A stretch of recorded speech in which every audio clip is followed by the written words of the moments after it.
நேற்று கரூர்ல யாராலையுமே ஏத்துக்க முடியாத ஒரு கொடூரமான சம்பவம் ஒன்று நடந்திருக்கு. என்னன்னு பாத்தீங்கன்னா, நம்ம டிவிக்கோட ரேலியில 39 பேர் இறந்து போயிட்டு தான் நமக்கு நியூஸ் வந்திருக்கு. ஃபர்ஸ்ட் இந்த இறந்தவங்களோட குடும்பத்துக்கெல்லாம் ஆழ்ந்த இரங்கல்கள். எதனால இந்த மாதிரி சம்பவம் நடந்துச்சுன்னு பாத்தீங்கன்னா 3 காரணம் சொல்லலாம். ஃபர்ஸ்ட் வந்து பாத்தீங்கன்னா ஆம்புலன்ஸ் தேவையில்லாம கூட்டத்துக்குள்ள விட்டானுங்க. ஃபர்ஸ்ட் ரீசன் பேசிட்டு இருக்காரு. இந்த ஆம்புலன்ஸ் ஒண்ணுமே அவ்வளவு பெரிய அசம்பாவிதமா நடக்கல. சும்மா வந்து ஆம்புலன்ஸ் மட்டும் உள்ள போகுது. ஆனா அங்க இருந்து எட்டி பார்த்தோம்னா உள்ள யாருமே இல்ல. எதுக்கு இப்படி ஆம்புலன்ஸ் குறுக்க விடணும்? நாங்க இந்த கேள்வி கேட்கல, ஒரு தொண்டரா கேள்வி கேட்கல, ஒரு பெரிய லேடிஸ் வந்திருக்காங்க, பெரியவங்க வந்திருக்காங்க, அவங்களுமே இந்த கேள்வி கேட்கறாங்க. யாருமே இல்ல, எதுக்காக ஆம்புலன்ஸ் இத்தனை வாட்டி போயிட்டு போகுது? 10 வாட்டி போயிட்டு 10 வாட்டி 10 ஆம்புலன்ஸ் போயிட்டு எதுக்கு விளையாடு கூப்பிட்டாருனே. ஒரு 2 பேஷண்ட் இருந்தாங்க, நாங்களும் அங்க இருந்தா வந்தோம். அதே இடத்துல தான் கிரௌட், அதே இடத்துல தான் நாங்க மாட்டோம். அங்க இருந்தா நாங்க வெளிய வந்தோம். அந்த பேஷண்ட் 2 பேர் ஏறி போயிட்டாங்க. இப்போ அங்க போய் எடுத்து பாருங்க, வீடியோ எடுத்து பாருங்க. அங்க போற ஆம்புலன்ஸ் சும்மா தான் போகுது. யாருமே இல்ல. இந்த கூட்டம்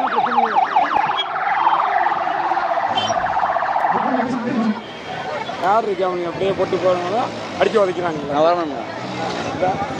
பார்த்தீங்களா இப்படி ரவுண்ட் அடிக்கிறாங்க.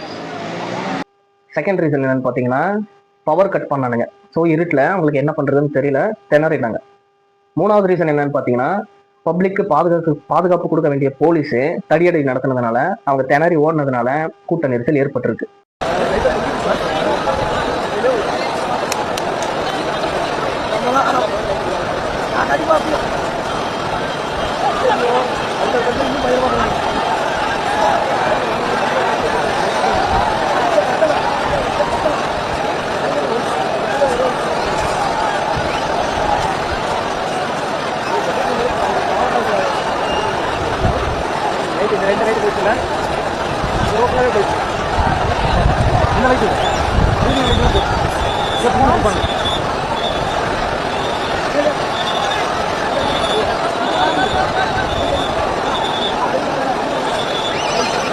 ஸோ இதனால இந்த 39 உயிர் பறி போயிருக்கு. இதையெல்லாம் தாண்டி இன்னொரு அதிர்ச்சி தரக்கூடிய ஒரு தகவல் ஒன்று இருக்கு. இந்த வீடியோ பாருங்க. நேற்று நாங்கள் இங்கே தாங்க இருந்தோம். ஆம்புலன்ஸ்காரங்க தேவையில்லாம உள்ள வந்தாங்க. நாங்கள் முன்னாடி மணிக்கு வெளியே நிறுத்தணும். கோயம்புத்தூர் ரூட்ல போன ஆம்புலன்ஸ், அதாவது மக்கள் வண்டியோட 2 வீலர் வரவங்க உள்ள 2 வீலர் கொண்டு கேரி மெரின் ஹோட்டலுக்கு பின்னாடி பார்க் பண்ண சொன்னாங்க. 2 வீலர் வந்தவங்க உள்ள ஆனா ஆம்புலன்ஸ் கோயம்புத்தூர் ரூட்ல போன ஆம்புலன்ஸ் திரும்பி எதுக்கு விடணும்? அங்க போயிருந்தா தான் மக்கள் யாரா இருந்தாலும் அவசர உதவிக்கு போக முடியும். ஆனா போனவங்க வந்து நாங்கள் அங்கே தான் பார்த்துட்டு இருக்கோம். அந்த ரூட்ல போற ஆம்புலன்ஸ் திரும்பி போலீஸ்காரங்க இந்த ரூட்ல வராங்க. ஆனா பொதுமக்கள் உள்ள விட மாட்டேங்கிறாங்க. நிறைய பேருக்கு கூட வந்தவங்களுக்கு, என்ன கூட வந்த பசங்களுக்கு நிறைய பேருக்கு சட்டையில கத்தி வச்சு கிழிச்சிருக்காங்க. கத்தி வச்சு கிழிக்கிற அளவுக்கு என்ன சூழ்நிலை உண்டாச்சு? எதுவுமே ஆகல. இந்த மாதிரி பல விஷயம் நடந்திருக்கு. உண்மை தெரியாம யாருமே பேசுறாங்க. ஆம்புலன்ஸ்காரன் டைரக்டா கூப்பிட்டு விசாரிக்கிறோம். அவங்க எடுத்தது 25 30 கேஸ் தான் மொத்தமா எடுத்திருக்காங்க அப்படிங்கிறாங்க. மொத்தமே 4 பேர் இறந்து போயிருக்காங்க. இத்தனை பேர் திடீர்னு எங்க வந்து இறந்து போனாங்க யாருமே தெரியல. அதெல்லாம் உள்ள நிறைய விஷயம் நடக்குது. யாருமே பொதுமக்களுக்கு தெரியும். பொதுமக்களுக்கு தெரியாம நிறைய பேச ஆரம்பிச்சாங்க. முதல்ல உண்மை என்ன வெளியே கொண்டு வர சொல்லுங்க. ஏன்னா உண்மை வெளியே வராம நிறைய பேர் பேசிட்டு இருக்காங்க. நீங்களே பாக்குறீங்க, நிறைய பேருக்கு கிழிச்சிருக்காங்க, நிறைய பேர் போட்டு மிதிச்சிருக்காங்க, நிறைய விஷயம் உள்ள நடந்திருக்கு. எதுவுமே ஆம்புலன்ஸ் சும்மா நிறைய ஆம்புலன்ஸ் வந்து பொதுமக்களே ஸ்டாப் பண்ணிருக்காங்க. பொதுமக்களை வந்து ஏன் சும்மா ஆம்புலன்ஸ் கொண்டு வரதுக்கு அவங்க எதுவும் பேச மாட்டேங்கிறாங்க. கட்சி துண்ட போட்டு உள்ள வந்திருக்காங்க. இது என்ன இதுன்னு யாருக்குமே தெரிய மாட்டேங்குது. இதை முதல்ல கொண்டு வாங்க வெளியே. ஏன்னா வெளியே கொண்டு வராம பொதுமக்கள் நிறைய பேர் உண்மை நம்பிட்டு இருக்காங்க. மக்கள் மண்டிட்டு தான் உரிமை பெறணும். எத்தனை நாளைக்கு மண்டிட்டு இருக்க முடியும்? அதை யாருமே புரிஞ்சுக்க மாட்டேங்கிறாங்க. இந்த இடத்துல இத்தனை பேர் இருந்தாங்க. போலீஸ் யாருமே ஒருத்தர் கூட உள்ள இல்லை. எல்லாரும் அங்க முன்னாடியே ஸ்டாப் ஆயிட்டாங்க. ஏன் ஸ்டாப் பண்ணாங்க? உள்ள வந்திருக்கலாம் எல்லாருமே. கடைசியா உள்ள வராங்க. ஏன்னா நிறைய துறை இருக்கவங்க எல்லாருமே, அமைச்சர்கள் இருந்து எல்லாருமே அடுத்த 10 நிமிஷத்துல வராங்க. இங்க 7:30 முடியுது. நீங்க நியூஸ்ல பாத்தீங்கன்னா தெரியும். 7:30 முடியுது. 8 அரை மணி நேரத்துல கேஸ் எடுத்து போறாங்க. ஆம்புலன்ஸ்காரங்க 8 உள்ள இருக்காங்க. சென்னையில இருக்கவங்க எல்லாம் இங்க எப்படி வந்தாங்க? அதை யோசிச்சீங்களா யாராச்சும்? யாருமே எதுவுமே யோசிக்க மாட்டேங்கிறீங்க. டக்கு டக்குன்னு பேசிடுறீங்க. அதனால உண்மை என்ன முதல்ல வெளியே கொண்டு வர. இதெல்லாம் எங்க போய் யார்கிட்ட சொல்றதுன்னே தெரியல. இல்ல உண்மையிலேயே இவங்க ஏதாச்சும் சதி பண்ணிட்டாங்களா, இல்ல இதா தானால நடந்த விபத்தா? ஒண்ணுமே புரியல.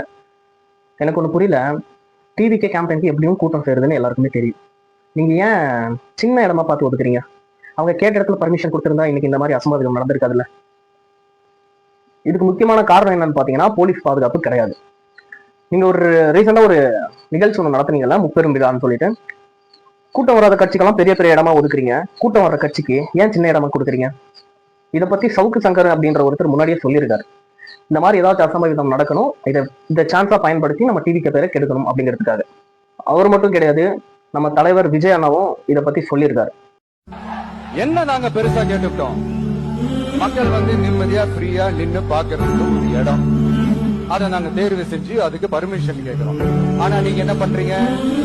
அந்த இடத்தை எல்லாம் விட்டுட்டு நெருக்கடியோட, மக்கள் நெருக்கடியோட எங்கெல்லாம் நிற்பாங்களோ அந்த இடமா பார்த்து செலக்ட் பண்ணி தெரியுங்க. உங்க எண்ணம் தான் என்ன சார்? இந்த மாதிரி ஒரு கொடூரமான சம்பவம் நடந்திருக்கு. ஏன் போலீஸ் பாதுகாப்பு கம்மியா கொடுத்துருக்கீங்க அப்படின்னு நம்ம தமிழ்நாடு டிஜிபி கிட்ட கேட்டதுக்கு அவர் ஆன்சர் பண்ணாம பிரஸ் மீட்டை பாதியிலே கேன்சல் பண்ணிட்டு எழுந்து போயிட்டாரு. இந்த இன்சிடென்ட் நடந்ததுக்கு அப்புறமா விஜய் நம்ம அரெஸ்ட் பண்ணணும்னு சொல்ற நாய்கள்லாம் முப்பெரும் விழா அப்படின்னு ஒன்று நடத்துனீங்கல்ல, அப்போ வந்து ஒரு கர்ப்பிணி பெண் இறந்து போனாங்களே, அப்ப எங்க போனீங்க? சரி இதெல்லாம் விடுங்க. அன்பில் மகேஷ் அப்படின்ற ஒரு அமைச்சர், நம்ம கல்வித்துறை அமைச்சர், நாம அல்றாருங்க அவரு.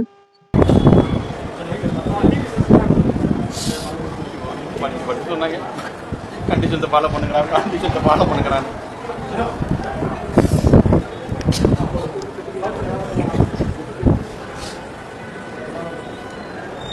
இப்படி அழுகையே வராம பொய்யா அழுகிற நீங்க கள்ளக்குறிச்சியில கள்ளச்சாராயம் குடிச்சு 63 பேர் செத்து போனாங்களே, அங்க போய் அழுந்திருக்கலாமே.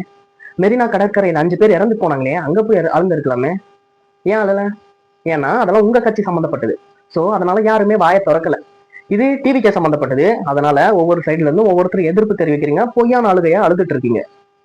தமிழ்நாட்டுல என்ன நடக்குதுன்னு தமிழ்நாட்டு மக்களுக்கு தெரியும், தமிழ்நாட்டு மக்கள் பார்த்துட்டு இருக்காங்க. இந்த சம்பவம் நடக்கிறதுக்கு முக்கிய காரணம் வந்து அவங்க கேட்ட இடத்த நீங்க கொடுக்கல, நீங்க கொடுத்த இடத்துல தான் அவங்க பிரச்சாரத்தை நடத்தினாங்க. சோ அதனாலதான் இந்த மாதிரி இன்சிடென்ட் நடந்திருக்கு.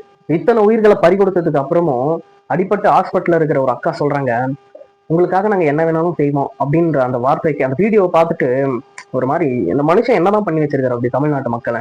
இவ்வளவு கிரேஸா இருக்கீங்க. நீங்களே அந்த வீடியோ பாருங்க.